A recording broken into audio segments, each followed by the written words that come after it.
Federal SNAP benefits will run dry, leaving millions of Americans without access to federal food assistance. Two judges ruled it unlawful for the government to stop funding the program, saying it needs to use contingency funds to support it.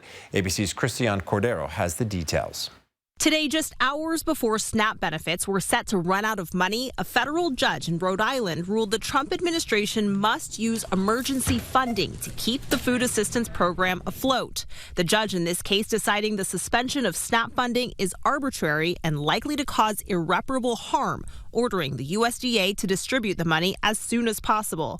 In a similar but separate case, a judge in Massachusetts ruled it's unlawful to cut SNAP funding but didn't specify how to fund it. Some 42 million Americans from just about every state rely on SNAP benefits to help put food on the table. The lawsuits follow an effort from Democrats demanding the USDA move money around. The money's there, and Trump has said, don't spend a dime. We want to use hungry people as hostages.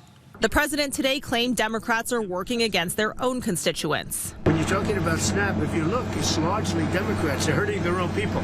The administration so far stands by its position that emergency funds can only protect SNAP through an act of Congress. It's unclear if they plan to appeal today's ruling. Caught in between SNAP recipients like Sandra Esquivel. Yes, it's very helpful. I like to get the meat and the vegetables because that's the most important things. It's one of several consequences of a government shutdown that has left hundreds of thousands of Americans without a paycheck as it stretches into its second month. The sticking point, whether to negotiate extending Obamacare subsidies set to expire at the end of this year. If they do, health care premiums for the ACA's more than 20 million enrollees could skyrocket. I don't know if I've ever cried opening a letter from an insurancer before, but it happened this time. Stacey Cox says she currently pays about $500 to cover her and her husband, a premium set to jump to more than $2,000 a month next year. The House is scheduled to be in recess again next week for the 6th week in a row. Members of Congress continue to get paid through the shutdown.